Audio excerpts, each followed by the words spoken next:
सुनिए, अब थोड़ा रुक जाइए, आ जाइए, खाना खा लीजिए। अच्छा, अब क्या बनाया है आज खाने में? करारी भिंडी, आपको बहुत पसंद है ना? अरे राधिका, खुश कर दिया तुमने तो। क्या खुशबू है, मजा आ जाएगा आज तो खाने में। अब बस खुशी होते रहोगे या खाओगे भी? अब तुम भी आओ ना। नहीं, मैं बाद में खा लूंगी। अरे बाद में नहीं, आ जाओ मेरे साथ खाओ।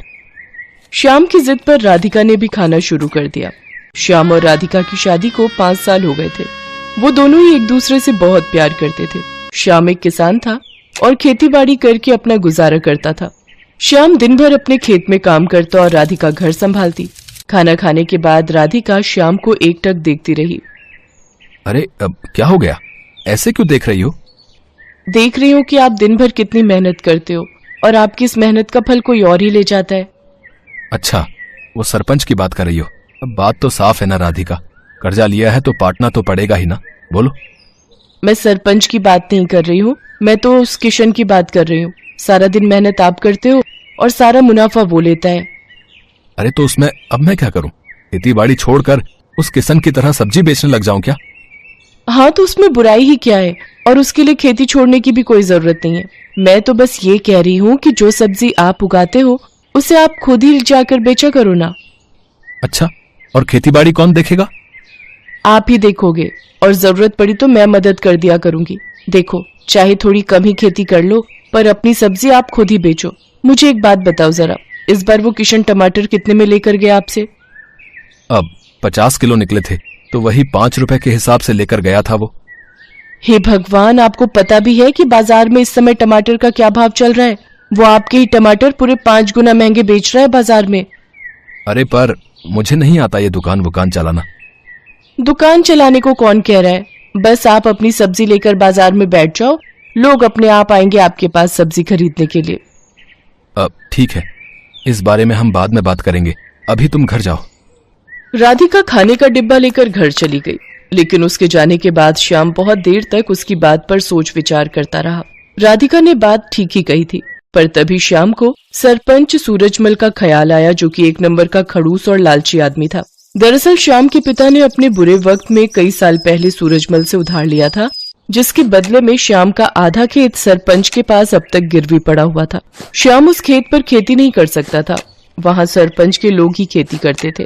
श्याम अपना खेत वापस तो पाना चाहता था, पर सरपंच से खेत छुड़वाने के लिए उसके पास पैसे नहीं थे। इसीलिए वो हर महीने किश्त के तौर पर एक रकम सरपंच को देता था। फिर अगले दिन,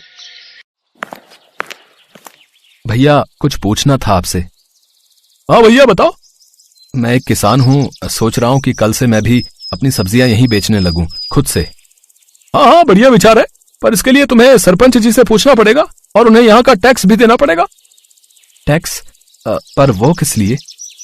अरे ये जो तुम पूरा चबूतरा देख रहे हो ना, जिस पर सब लोग सामान बेच रहे हैं, असल में ये सरपंच के खेत पर बना हुआ है, और ये चबूतरा भी उसी ने बनवाया है। हमारी मजबूरी है, इसीलिए हम सबको यहीं बैठना पड़ता है। रोज के 50 रुपए देने पड़ते हैं उस सरपंच को, और अगर ये पैसे नहीं दिए तो उसके लठैत आकर मारपीट पर उतारू हो जाते हैं। अरे ये तो बड़ी नाइंसाफी है भैया।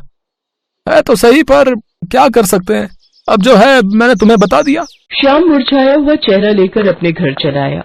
उसने राधिका को सारी बात बता दी। राधिका ने कुछ देर अपना दिमाग लड़ाया और फिर, सुनो, मेरे पास एक तरीका है। अब क्या? बोलो तो। हमारे गांव के सबसे नजदीक का गांव है बिशनपुरा। आप वहां जाकर भी तो अपनी सब्जियां बेच सकते हो। वहां ये सब चक्कर नहीं है। मेरी एक सहेली रहती है वहां, उसका पति गोलगप्पे का ठेला लगाता है, उसे तो कोई टैक्स नहीं देना पड़ता। अच्छा, अगर ऐसा है तब तो ये सही रहेगा, लेकिन एक समस्या है, बिशनपुरा तक जाने के लिए कोई सड़क नहीं है, तो मैं रोज वहां जाऊंगा कैसे? सड़क नहीं है पर नदी तो है ना। देखो, जिस जिस नदी के किनारे हमारे गांव बसा है, बिशनपुरा भी तो उसी नदी के दूसरे छोर पर बसा है। अब बस आपको एक नाव बनानी पड़ेगी वहां तक जाने के लिए, उसे चलाने में भी कोई खर्चा नहीं। श्याम को राधिका की बात भा गई। अगले ही दिन श्याम ने अपनी जमा पूंजी से मोटी रकम खर्च कर गांव के बढ़ई से एक बढ़िया नाव बनवा ली, और फिर वो उस नाव को नदी में लेकर गया। उस दिन राधिका और श्याम बहुत देर तक नाव में नदी की सैर करते रहे। श्याम नाव चलाकर उसे बिशनपुरा तक घुमा लाया। राधिका ने देखा कि वहाँ राशन वगैरह की दुकानें तो थी, पर सब्जी की दुकानें बहुत ही कम थी। और ये देखकर श्याम और राधिका की अच्छी कमाई की उम्मीद और बढ़ गई। अगले दिन से ही श्याम अपनी नाव से सब्जियां लेकर बिशनपुरा जाने लगा। वो वहाँ जाता और सब्जी बेचता। बिशनपुरा के लोगों को भी उसकी सब्जियां पसंद आई, क्योंकि सीधे खेत से लाने की वजह से वो सब्जियां बहुत ताजी रहती थी। साथ ही श्याम सब्जियों के वाजिब दाम ही लेता था। तो इस तरह राधिका और श्याम के दिन बहुरने लगे। फिर कुछ दिनों के बाद राम राम सरपंच जी। आ गया तू श्यामू? जी मालिक। सुना है आजकल बड़े नोट छाप रहा है। कहाँ सरपंच जी, बस 2 पैसे बच जाते हैं। मालिक, ये इस महीने की किस्त है। मैं चलता हूँ, मुझे थोड़ी जल्दी है।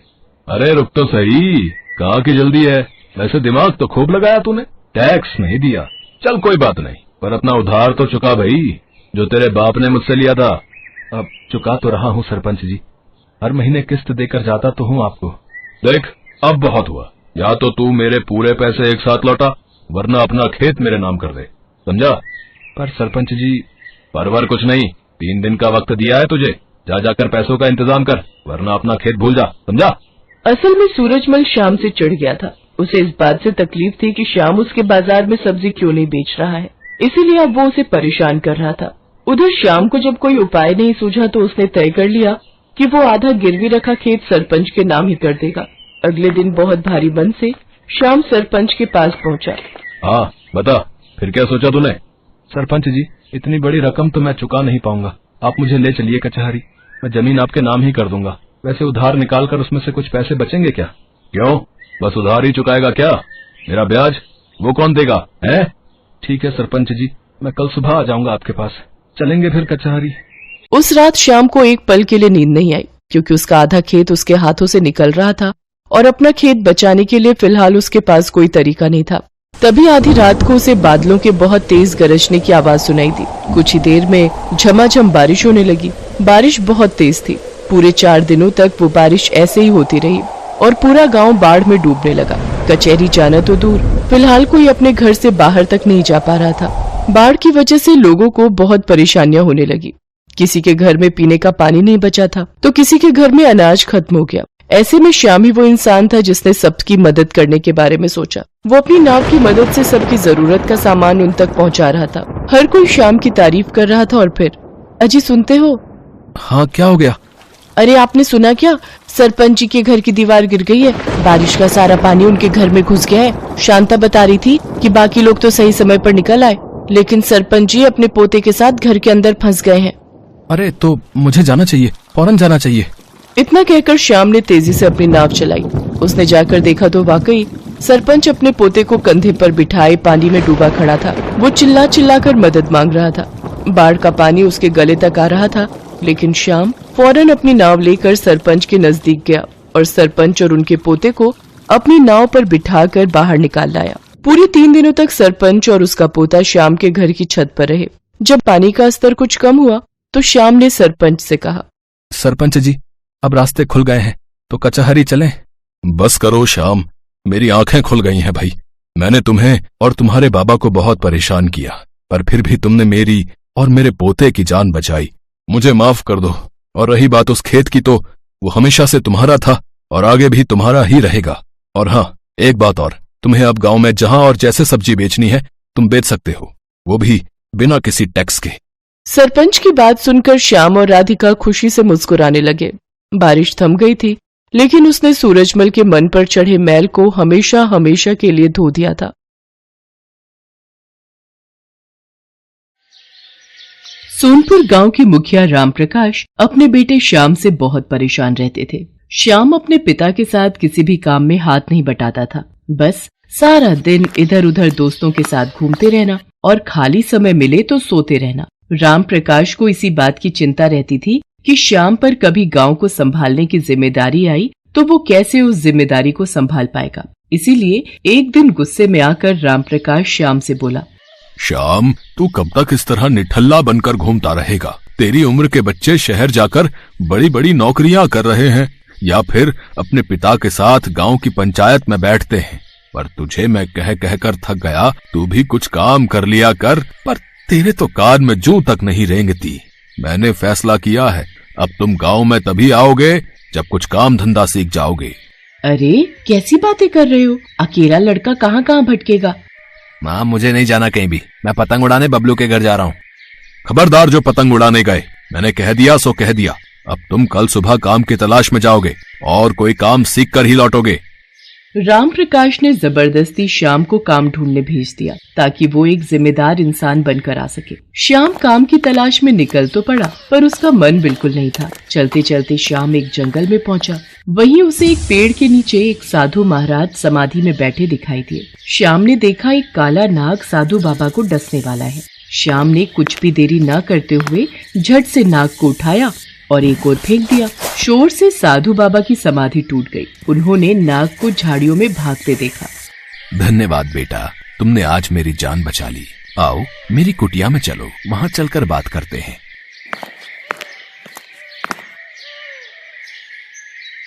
बाबा आपकी कुटिया तो बहुत सुंदर है, ये तो बांस से बनी हुई है। बेटा ये बांस की कुटिया मैंने स्वयं बनाई है। बांस को जोड़ जोड़ कर बहुत मेहनत से मैंने इसे तैयार किया है। बाबा क्या मैं कुछ दिन यहाँ आपके पास रह सकता हूँ? हाँ हाँ बेटा, बिल्कुल रह सकते हो। श्याम उन साधु बाबा के साथ ही रहने लगा। वो साधु बाबा की बहुत सेवा करता था। वहाँ पर श्याम ने बांस से घर बनाना सीखा। एक दिन साधु बाबा श्याम से बोले, श्याम बेटा अब मुझे यहाँ से दूसरे स्थान पर जाना है। अब तुम्हारा भी अपने गांव लौटने का निश्चित समय आ गया है। पर बाबा मुझे तो मेरे पिताजी ने कहा था जब तक मैं कोई काम धंधा नहीं ढूंढ लेता तब तक मैं गांव वापस नहीं जा सकता। काम तो तुमने सीख लिया बेटा, तुमने बांस के घर बनाने सीखे हैं, वो भी बहुत मेहनत का काम है। अब तुम अपने गांव जाना और वहां पर तुम जल्दी ही बांस के घर बनाना शुरू कर देना। बस यही तुम्हारा काम है। एक दिन ये बांस के घर तुम्हारे बहुत काम आएंगे। श्याम साधु बाबा से विदा लेकर वापस गांव पहुंच जाता है और अगले दिन बांस मंगवाकर पूरे गांव में बांस के घर बनाने शुरू कर देता है। पता नहीं इस लड़के को मैंने काम धंधा ढूंढने भेजा था, पर ये तो बांस के घर बनाने में लग गया है। देखने में घर कितने सुंदर और मजबूत हैं। पर ये घर किस काम के? यहाँ कौन रहेगा? गांव में सबके अपने अपने घर, अपनी जमीन जायदाद है और ये फिजूल की मेहनत कर रहा है।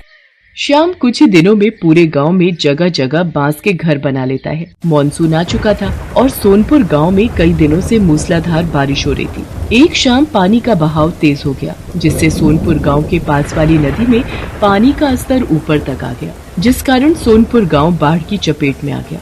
सोनपुर के साथ साथ आसपास के बहुत से गाँव बाढ़ में डूब रहे थे। सोनपुर गाँव के लोग हाहाकार मचाने लगे। तभी उन्हें गाँव में बने बांस के घर दिखाई दिए, जो काफी ऊंचे बने हुए थे और उन बांस के घरों की छत तक बाढ़ का पानी नहीं पहुंच रहा था।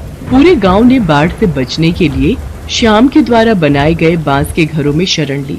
राम प्रकाश भी अपने बेटे श्याम और अपनी पत्नी के साथ उसी बांस के घर में शरण लेता है। बाबू मुझे साधु बाबा ने बोला था कि वक्त आने पर ये बांस के घर बहुत काम आएंगे और आज हमारा पूरा गाँव बाढ़ की चपेट में आ गया है। गाँव में एक एक घर बाढ़ में डूब गया है, पर ये बांस के बने घर नहीं डूबे। हमारा पूरा गांव सुरक्षित है। हाँ श्याम बेटा, तूने तो सचमुच अपने गांव के लिए जो किया है वो मैं भी नहीं कर सकता। मुझे तुझ पर गर्व है मेरे बच्चे। कई दिनों तक गांव के लोग आराम से बांस के बने घर में रहते रहे। फिर सब कुछ ठीक हो गया। गांव वालों ने श्याम की बहुत तारीफ की। आसपास के गांव वालों ने जब इस बात को सुना तो वो भी बांस के बने घर देखने के लिए आने लगे। राम प्रकाश जी, आपका बेटा तो बहुत होनहार है। ये बांस के घर बनाकर उसने सचमुच आपके गांव को सुरक्षित कर दिया। हम चाहते हैं श्याम हमारे गांव में भी ऐसे ही बांस के घर बना दे, ताकि बाढ़ आने पर हमारे गांव वाले भी सुरक्षित रहें। जितनी भी लागत लगेगी वो तुम ले लेना श्याम बेटा, पर हम सबके गांव में तुम ऐसे ही बांस के घर बनाने का काम शुरू करवा दो। ठीक है, मैं कल से ही और लोग अपने साथ मदद के लिए ले लेता हूँ और आप लोग चिंता मत कीजिए, मैं सभी गांव में बांस के घर बनवा दूंगा। भला हो उन साधु बाबा का जिन्होंने मेरे बच्चे को इतना मेहनती बनाने में मदद की। आप सही कह रहे हो। हमारे श्याम ने सचमुच बहुत अच्छा काम किया है। श्याम के द्वारा बनाए बांस के घर दूर दूर तक मशहूर हो गए। बहुत से गांव के मुखिया अपने गांव में बांस के घर बनवाने लगे। धीरे धीरे श्याम का बांस के घर बनाने का काम एक व्यापार में बदल गया और उसने इस काम में बहुत तरक्की की। श्याम ने मन ही मन उन साधु बाबा को धन्यवाद दिया, जिनके कारण उसे ये सफलता मिली थी।